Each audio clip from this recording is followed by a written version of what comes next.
একটা ভাই যখন কষ্ট পায় কাকে শোনায়? তার অপর ভাইদের শোনায়। একটা ছেলে যখন কষ্ট পায় কাকে শোনায়? তার বাপ চাচাদেরকে শোনায়। ও দাদা পীরে মুরিদেরা, আপনাদের ঘরে আমার দাদা হুজুর বলেছে, এ আমার মুরিদেরা শোনো, তোমরা হলে আমার রুহানি ছেলে, সেই সূত্রে মুরব্বীরা হলেন আমার চাচা, যুবকরা হলো আমার ভাই। তাহলে আমার দুঃখের কথা আমার বাপ ভাইদেরকে শোনাবো না শোনাবো না? জোরে বলেন। শুনতে অসুবিধা নেই তো? এই রাত জেগে তোমার ওই দুঃখ শোনার টাইম নেই আমাদের, বলবেন না তো? আল্লাহ নবীকে চিনতে শেখে। এ নবীর উম্মতেরা, আল্লাহ বাবা নবী বাকি কি নিয়ামতে নবী করেছেন, একটু সেই নবীর আলোচনা দিয়ে আবার ফিরে যায়।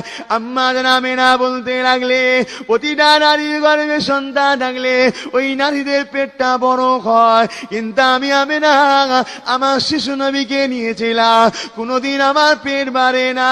প্রতিটা নারীর গর্ভে সন্তান থাকলে নারীদের ব্যথা হয়, যন্ত্রণা হয়, কিন্তু আমি আমেনা কোনোদিনের জন্য যন্ত্রণা বুঝতে পারি না। প্রতিটা বাড়ির পেটে সন্তান থাকলে মাসের যে পিরিয়ডটা বন্ধ হয়ে যায়, ওই পিরিয়ডটাকে আল্লাহ পাক নবীর সাথে বাচ্চাদের খাইয়ে থাকে।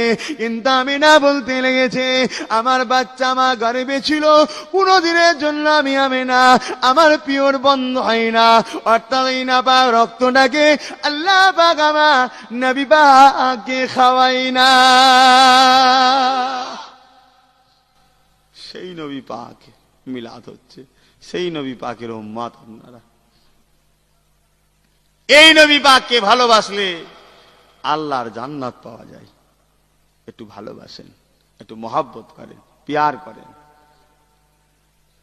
কি সম্মান দিয়েছে, রাত আল্লাহর কাছে বলছে আমি যেন পাই, ঋণ বলছে আল্লাহ আমি যেন পাই। সবই আপনাদের জানা জিনিস, স্মরণ করিয়ে দেওয়া।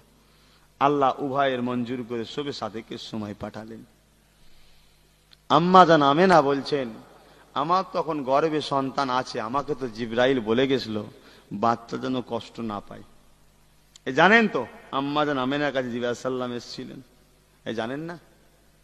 না আলোচনা করবো? কষ্ট হচ্ছে না, বাদ দেন ভাই, দোয়া করে দিই।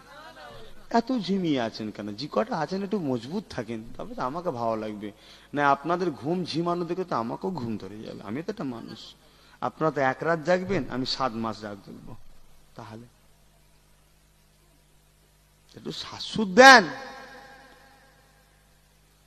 আমার রসুলে পাক সাল্লাল্লাহু আলাইহি ওয়াসাল্লামের আম্মা জান বলছেন, একদিন দুপুরের সময় আমার কাছে একটা ডাক দিল, আমেনা ঘরে আছেন? একটু বাইরে আসেন। আমি আমেনা ঘরের বাইরে গিয়ে দেখলাম একটা মুরব্বী মানুষ দাঁড়িয়ে আছে। আমি আমেনাকে বলল, মা আমায় চেনো? আমি বললাম জি না। বললেন, আমেনা আমি হলাম মুসলমানদের পিতা। ভাই মুসলমান আমরা তো নাকি? আমাদের পিতাকে আদম আলাইহিস সালাম। তো হিন্দুদের পিতাকে?